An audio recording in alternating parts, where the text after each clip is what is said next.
Hello everyone, welcome back to my YouTube channel Nursopedia. आज की इस वीडियो के अंदर हम पढ़ेंगे कम्युनिटी हेल्थ नर्सिंग सेकंड, जो कि जीएनएम थर्ड ईयर का सिलेबस है।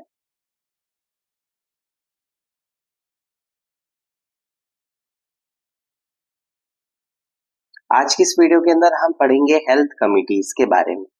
तो हेल्थ कमिटीज क्या है?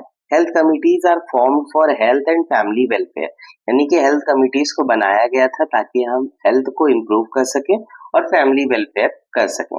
ठीक है, तो इसके अंदर कई सारी कमिटीज हैं, हम एक एक कर कर पढ़ेंगे। पहले हम सारी कमिटीज का एक बार नाम पढ़ लेते हैं और उनका ईयर याद कर लेते हैं। ठीक है, तो सबसे पहली कमिटी है भोर कमिटी। भोर कमिटी ने अपने सजेशंस कब दिए थे? 1946 के अंदर दिए थे। ठीक है, यहाँ पे ईयर जो लिखा होता है उसका ये मतलब होता है कि इसने कमिटी ने कब अपने सजेशंस दिए थे। आपने एक कहावत सुनी होगी कि लोग अपने काम से जाने जाते हैं, तो ठीक उसी तरह जब कम्युनिटी ने अपना काम किया, सजेशन दिया, उस काम से, उस ईयर से जाने जाते हैं ये लोग। ठीक है, नेक्स्ट थी मुदालियर कमिटी। मुदालियर कम्युनिटी ने अपने सजेशन दिए थे 1962 के अंदर। चड्ढा कमिटी 1963 में, मुखर्जी कमिटी 1965 में और मुखर्जी कमिटी 1966 में। ये दोनों अलग अलग है, प्रोनाउंसिएशन सेम है, स्पेलिंग में थोड़ा सा डिफरेंस है और सजेशंस में भी डिफरेंस है। नेक्स्ट है जंगलवाला कमिटी। जंगलवाला कमिटी 1967 में, करतार सिंह कमिटी 1973 में, नेक्स्ट श्रीवास्तव कमिटी 1975 में, नेक्स्ट है बजाज कमिटी 1986 के अंदर। आज की इस वीडियो के अंदर हम सिर्फ बोर कमिटी पढ़ेंगे और नेक्स्ट के अंदर मुदालिया फिर ऐसे ऐसे कंटिन्यू करेंगे। बोर कमिटी 1946, याद रखना आप year. Bore committee was appointed in 1943। ठीक है, बोर कमिटी को अपॉइंट कब किया गया था? 1943 में, यानी कि बोर कमिटी बनाई गई थी 1943 के अंदर by government of British India, क्योंकि उस टाइम पे इंडिया इंडिपेंडेंट नहीं था, तब ब्रिटिश गवर्नमेंट थी, इसलिए ब्रिटिश गवर्नमेंट ने ही इस कमेटी को बनाया था। To survey the health conditions of the country, यानी कि इस कंट्री के अंदर जो हेल्थ कंडीशन है उसको सर्वे करने के लिए और अपने रिकमेंडेशंस देने के लिए, ताकि जो हेल्थ सिस्टम है उसे इम्प्रूव किया जा सके, इसलिए बनाई गई थी। बोर कमिटी को और दूसरे नाम से जाना जाता है अका, यानी कि also known as health survey and development committee. Mark कर लेना, याद कर लेना, बहुत ही इंपॉर्टेंट है। आपके फिलिंग द ब्लैंक्स के अंदर बहुत बारी पूछा जाता है, एमसीक्यूज में भी पूछा जाता है, तो इसे आप याद रखना। Health survey and development committee Bhore committee को बोला जाता है। चेयरमैन कौन थे? तो सर जोसेफ बोर इसके चेयरमैन थे। एम क्या था इस कमिटी का? To survey the existing position regarding the health condition, यानी कि सर्वे करना, जो भी हमारी कंडीशन है, जो भी पोजीशन है हेल्थ की, उसको सर्वे करना। And health organisation in the country, और जो हेल्थ ऑर्गेनाइजेशन है यानी कि हॉस्पिटल का जो सिस्टम है उसको भी सर्वे करना, ताकि जो उसके रिकमेंडेशंस है वो अच्छे हो, जिससे कि फ्यूचर डेवलपमेंट हो पाए in order to improve public health services in India. ठीक है, तो ये ऐसे रिकमेंडेशन जिससे कि फ्यूचर में जो हेल्थ सर्विसेज है उन्हें इम्प्रूव किया जाए। क्या क्या रिकमेंडेशंस थे बोर कमेटी के, इन्हें देखते हैं हम। सबसे पहला था integration of preventive and curative services at all administrative level. इसका क्या मतलब हुआ? तो इनका कहना था कि जैसे हम केयर प्रोवाइड करते हैं, बीमार होने के बाद केयर प्रोवाइड करते हैं, उसे क्यूरेटिव सर्विस बोलते हैं।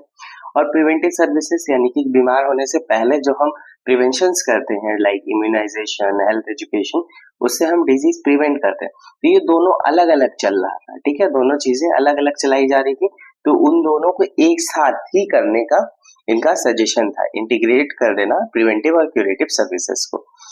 नेक्स्ट फिर है इनका मेन रिकमेंडेशन था पीएससी पे, प्राइमरी हेल्थ सेंटर्स पे, उसके डेवलपमेंट के लिए।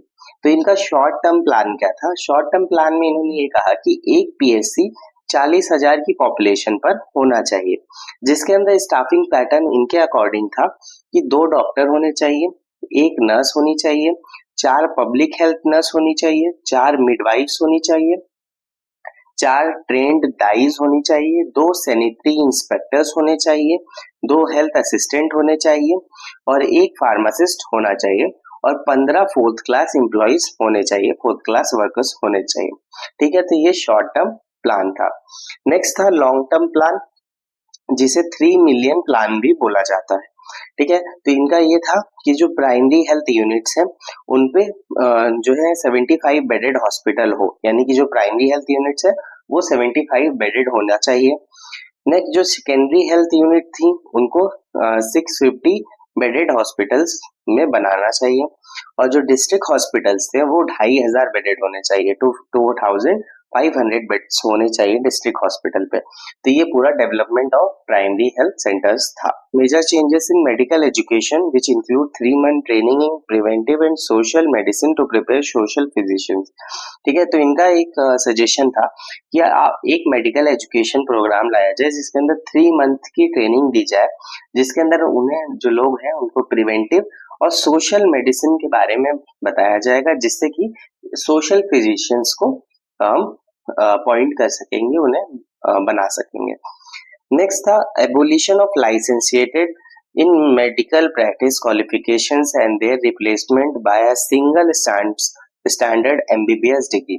उस टाइम पे क्या था, कई सारे अलग अलग कोर्सेज थे मेडिकल के अंदर, ठीक है, मेडिकल फील्ड के अंदर, जो कि एक लाइसेंस कोर्सेज थे जिनके बाद कोई भी इंसान प्रैक्टिस कर सकता था उन कोर्सेज को करके।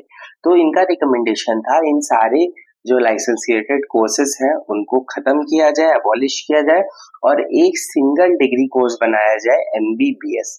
ठीक है, next creation of major central institutes for PG medical education and research which was achieved in 1952 with AIIMS. ठीक है, तो इनका सजेशन ये था कि मेजर हेल्थ इंस्टीट्यूट्स होने चाहिए जहाँ पे हम post graduate medical education provide करें और रिसर्च प्रोवाइड करें, रिसर्च करने की फैसिलिटीज प्रोवाइड करें। ठीक है, जो कि अचीव किया गया इन 1952 विथ एम्स। तो ये सारे रिकमेंडेशंस और बोर कमेटी के बारे में हमने पढ़ा। अब नेक्स्ट हम पढ़ेंगे लेक्चर के अंदर मुदालियत कमेटी के बारे में। Thank you for watching this video. अगर आपको ये वीडियो अच्छा लगा हो तो लाइक करना, चैनल को सब्सक्राइब करना, बेल नोटिफिकेशन ऑन कर लेना ताकि नेक्स्ट लेक्चर की अपडेट आपको मिल जाए।